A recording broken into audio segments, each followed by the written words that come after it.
So I see lots of comments and opinions then that are coming out then about the new 3v3 that's coming on. I thought I'd just do a quick video on my thoughts. Obviously, you probably know what side of the fence I sit on. But just going back, people are throwing accusations at me. Oh, of course you want to do it. With 3v3 and bazooka goal, it's going to be good business for us. But I started this 9 seasons ago, 3v3. Way before any of this become like my job and the company that we've got. So, and it was purely from a player development point of view.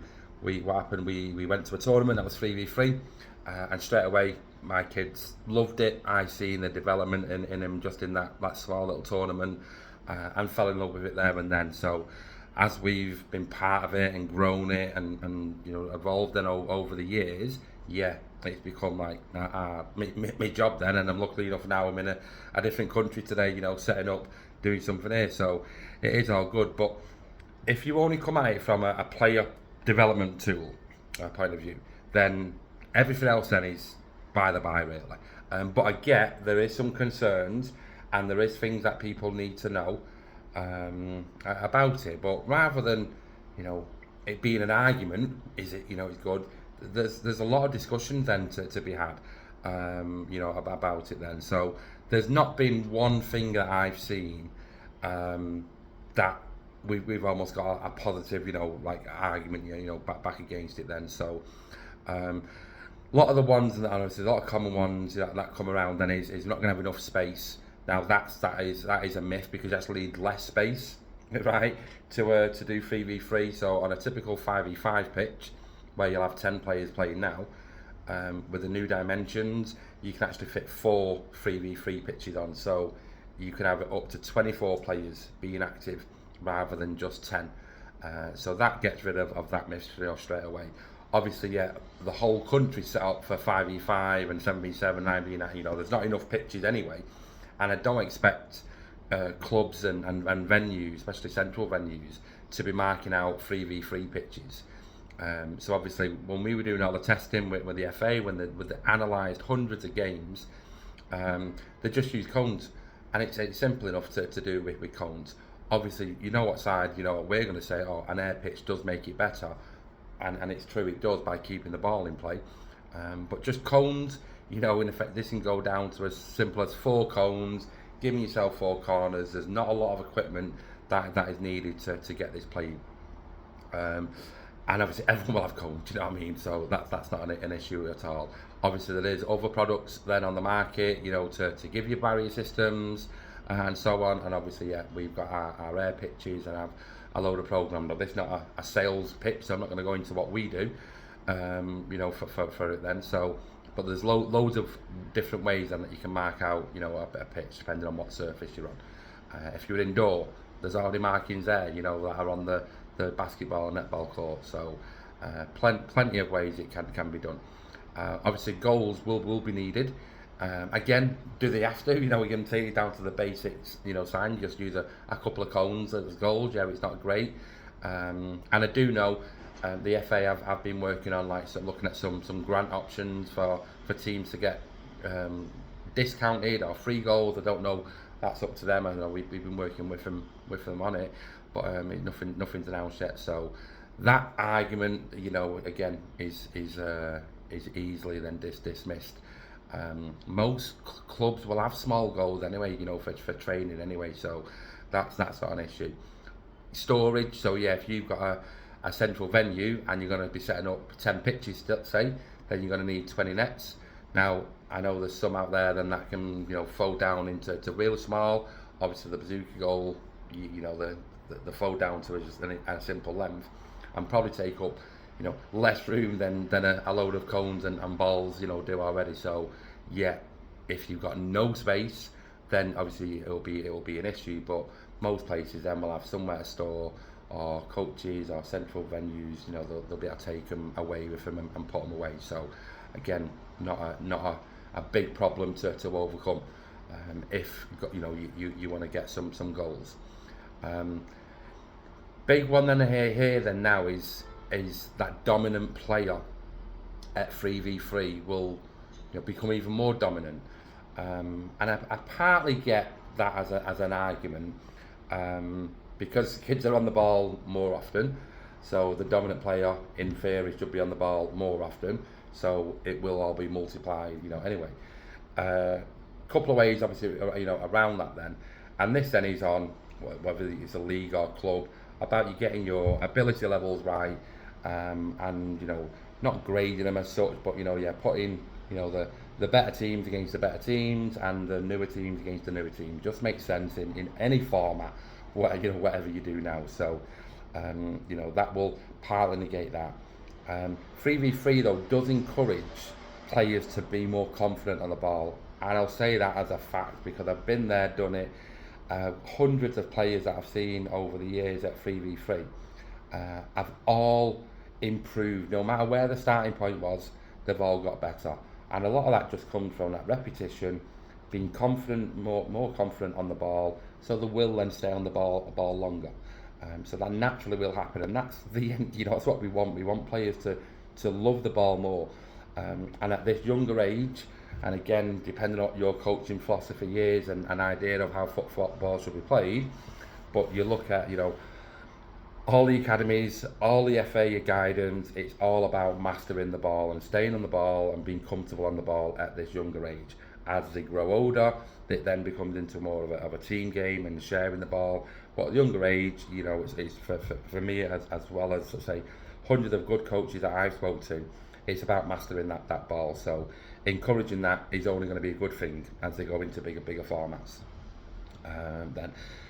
The other thing then is, if there is a dominant player, is the idea at 3v3 is you won't just play one game. You'll play multiple games in your time slot. So whether it's only, again, there's different ways that this will be run. But let's say there's only two teams, red and blue. Red have got 9 players, blue have got 9 players, just for ease. Obviously, we'll come on to numbers in another question. So that's 3 lots of 3, 3 lots of 3. So you'll just rotate the teams around, and you'll just play, different teams, during your time slot. So there might be one game where it's the best player against, the newest players, but that will only be for one game, and then that will change, throughout the session. So throughout the session, again, depending on what you do as coaches, what the leagues then do, these games, there should be, some even games. There's games now that you see, you can't just say it's a 3v3 problem, where, it's 10-0, 12-0. My son plays open age football now, and won 17-0 the other day. So it happens at all ages. So don't say 3v3 will ever cause it to happen more than any other format. It's just the way it is. The good thing about 3v3 is they won't just play one game in their session. So hopefully over the session they'll be able to balance it out. No goalkeepers. Oh, what if my son or daughter wants to be a goalkeeper? At 6 and 7 years old, you ask a kid what they want to be. They want to be an astronaut, they want to be a ballerina, they want to be a superhero, and they want to be a goalkeeper. Right? They want to be everything. And fair play, let them do that, and that's the idea. Obviously, there's no goalies in 3v3, but it don't mean you can't again do a goalie training session. Or if they really only want to play in net, then the option is, maybe one day they play 3v3 because the best keepers in the world now are all great with the feet, and most of them started as outfield players as well in their life. Let them play outfield one day, and then let them go and play under 8s the next day and be a goalkeeper. So again, there's an answer. You can't say, oh, there's no goalies, that's it, it's end of football. Not as we see it. It's for 1 year, while the main priority is making them stay in love and fall in love with that ball and master that ball. So whether you're a keeper or not a keeper, then you'll get loads of time on the ball at 3v3. So again, argument I've heard, I say, it's quite easily, debunked. There might be the goalkeepers union out there saying you don't know what you're talking about, Mike. But I'm sure I've spoken to plenty of goalie coaches. They all encourage, players to play out, and 3v3 is a perfect example. Again, over the years, we've had loads of players at 3v3 that have been goalkeepers, and this is their time to practice, which is good that they come to us to do so, but I also feel bad that they don't get allowed to do that in their normal team. So let's say this is the best thing for goalkeepers then as well, and not goalkeepers, they're just kids. At 6 and 7, they're all just a kid. No one's not going to be we don't know who's going to be the next Maradona or Messi or anything like that. Just let them all enjoy playing the ball with the ball. Another question then, and not question then, is the academies don't do this. So if that's where we all want to be, we're at this top level, then if they're not doing it, then why should we? 100% academies do 3v3. Might not be their match days, but if you're in the academy system, and you'd know at under 7s and under 8s until halfway through under 8s, they don't play official matches anyway. So they'll have loads of small-sided games. Again, I've been there, done it. We work with so many academies where we put 3v3 events on, and that pre-academy age. We've supplied air pitches to the biggest academies in England, because that's part of their programme already, and they want to do it, so they've hired us in, want to do more of it, they've gone and bought their own from us. So again, our argument debunked. The Premier League, the first time then that kid's assigned, their first official game is a 3v3 event. So when they sign it for under 9 season, their first official welcome weekend, on the very first day, it's a 3v3 event. So again, don't tell me then that the top clubs don't see 3v3 as part of their programme, because again, 100%, all the Premier League, all the Cat 1 academies, they do it all the time. So it does work. And it builds into bigger formats, as well. Everywhere on a pitch, if you're looking at an 11v11 game, and you'll see all the data analysis, and you'll always look, you go, boom, there's a little 3v3 cluster, there's a little 3v3 cluster, all over the pitch. So, if you want to work on tactical development at under 7s, then yeah, 100% 3v3 answers that question as well, even though it's totally out of the water, what I think, on what kids should be doing at that age. It's just being on the ball, but they'll automatically learn this spatial awareness on a smaller pitch. Where do I find space? Where do we need to go and support my teammate who's on the ball? How do we need to defend when we've not got the ball? All this will come, whether it's through coaching, but a lot just through the players themselves, because of that constant interaction with the game. So whereas sometimes in bigger formats, these little scenarios might only happen a few times, so you might, and again, been there, done it, and seen those old coaches, you'll work on something in training in the week, right? And then at weekend it might happen 3 times in the whole of the game, that scenario, right? So that muscle memory, that repetition that players have got, it just goes out the window. Whereas at 3v3, it's just constant. All the time they're going to be involved in the game, so all these things you're working on will happen just multiple times in a game. So I'll say there's loads of benefits. The difference between, and this is one that I've seen, I don't know if I've seen discussions on this, but it was something I wanted to speak about, was the level abilities. And I know people will say they're all just 6 and 7, but there is obviously some players who are just naturally and have been trained and played a lot longer, so their ability levels up here. But there'll be many players who will just be kicking the ball for the very first time and won't have any physical, good movement or anything like that. So, and it does work on all levels. And again, just because of the amount of 3v3 that we've done over the years, I've seen it all. I've seen, let's say, the best kids, and it looks brilliant when they're playing it. But then I've been involved in kids scoring their first ever goal, and at 3v3, they'll get chance to do that, and that's them loving the game. They'll have that moment, they'll fall back in love, they'll want to go and learn more, and they'll come back. When we see kids drop out of football because it's not fun, and this definitely does happen at the older age groups, but seeing it more at the younger ones now as well, is they just don't feel part of it. When their attention is, whether it's the iPad or gaming or other sports where they're involved, and football's not giving them that same feeling. So 3v3 will give them that feeling, that involvement in the game, that moment that they'll go home and tell granny, I've scored a goal today. And I could tell umpteen stories where, and these gets me emotional sometimes, these have kids who have been with us and have scored the first ever goal, and it really is, I say, a proud moment, because I was part of it.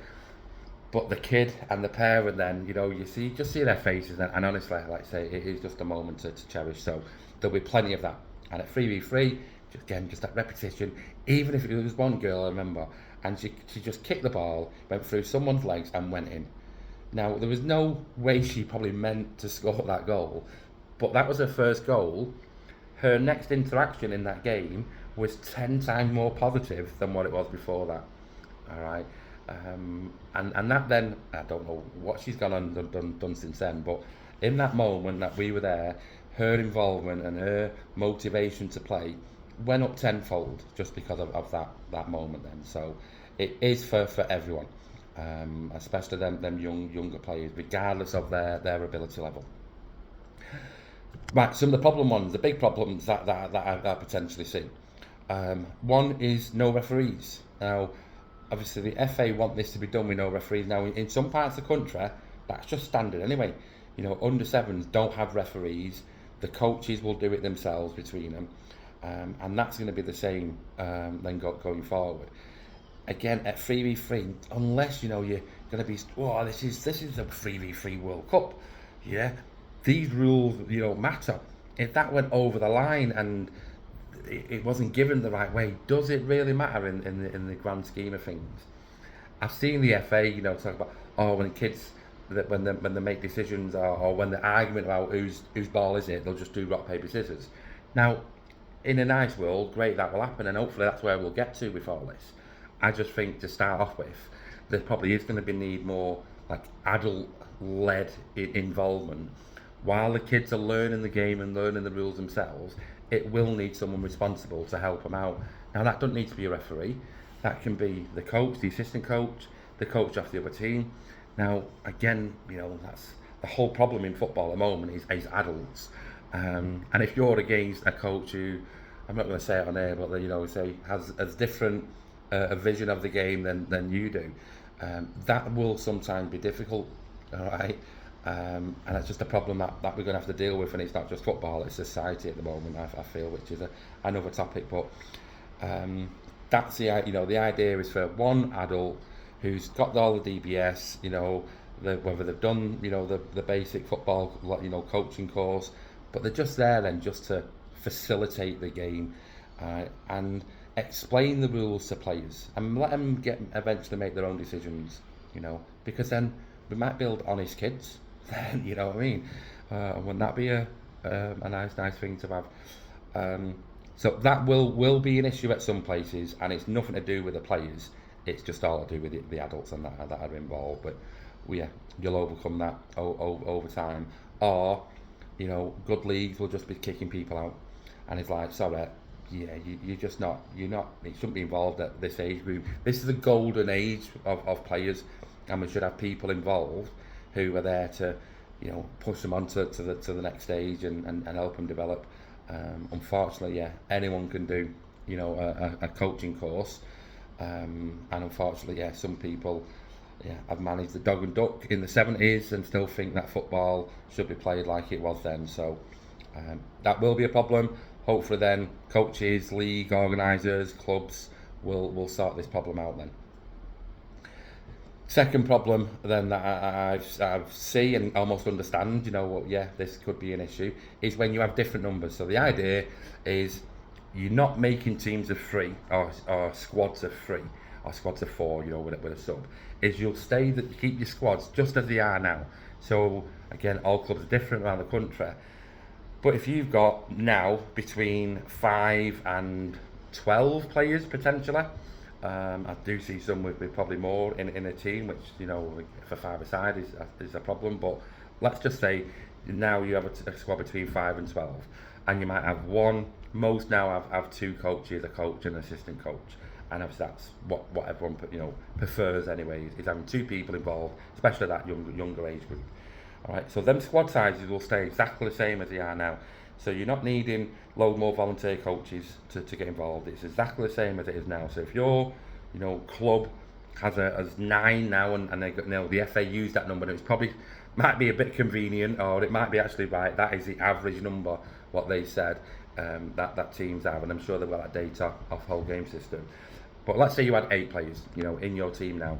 And that'll be the same going forward. It'll be teams of 8. So what do you do then on match day when you've got 6 and they've got 11? All right, and how do you make the games, fair and equal so everyone plays? Or there's again the other idea the FA want is no subs in these games. I'll just touch on that now. Yeah, if we can, yeah, and this is it's always something that I've endorsed. Obviously, it's players coming, and being active for whatever time slot they've got. That should 100%, be what you want. And I get it. Some need a break, and some might get injured, and so on. All right, but kids turning up to come and play the match day currently, and they're actually getting, that's 15 minutes. Say they get half a game, 15 minutes on the pitch. When you divide that interaction between all the players, you divide the ball out of play and how long the ball's active for, they're probably involved in the game, it's less than 2 minutes. It is ridiculous then. So we're expecting kids to love the game, but giving them actually 2 minutes on the ball. So the idea then with 3v3 under Future Fit is for no subs. Now again, if you've not got the space that you can do that in, that'll be an issue. But like I said before, on a normal pitch, 5-a-side, if that's what you do this year, next year you can have 24 players. So unless you've got 12 and they've got 12, you'll always have space. And that will mean not always 3v3. So it might be 2-3, so using that example I just did there with 8 and 11, so that works out, again, simple maths, is 2 teams of 3 from one team, 2 teams of 3 in the other, so that's 6 and 6, and then you've got 2 and 5 left over, right? So you can either make a mixed game up, between them, or if you're dead strict and no, we're not sharing, we don't want to mixing teams up, it's a 2v2, as a third game, and then the other 3 players from like Team B, because they've got extras, instead of being subs, they play a 2v1 between themselves. Okay, so it's just simple maths, all this. It's not simple for people, and I do get it. These are just work in my head, so I've done this for a long time. But we've made a tool and that's ready. So I get it when people say, well, how do we match this up and do this? It's like, right, okay, let's solve that problem. We've made an online tool that will let you put in how many you've got and they put in how many they've got. You can even put the players' names in and it'll work it out for you. You say how many minutes you've got to play for, how long your game time is, and how many pitches you've got. And that will work it out for you. So it will say, player 1, 2 and 3 from red team against 1, 2 and 3 from the blue team. And then the second game will be the other numbers and so on. But it will tell you who's playing on what pitch at what time in what form. All right, so this problem that I did see is like, okay, part of what we do at 3v3, we're not just, we do tournaments, we're here to help as many people as we can feel the benefits of 3v3. When we notice this problem, it's like, right, let's build something that will solve it. So there's a tool that we're going to make available. There's some people testing it at the moment, just making sure there's no bugs and stuff in it. But it'll then work out for you. Make it dead simple, so you'll turn up, even a minute beforehand. Coach, how many players you got? You've got 8, yeah. Right, we've got 9. Right, boom, boom, boom, put that in the app, and it'll work out for you. All right, so problem solved. I'm sure the FA will come up with something as well. We've just built this out ourselves at 3v3 UK. So an easy solution to a problem. Then that's it. And it will also tell you, all the players how much game time they get, over the session that you do. So, we can really maximise players' game time.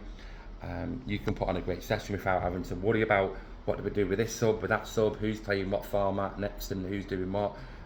It's dead simple. You can either fix the teams, or you can rotate the teams. There's different things in the little toolbox that we've built that will make it easier for you to do. So that's most of the questions and problems that I've seen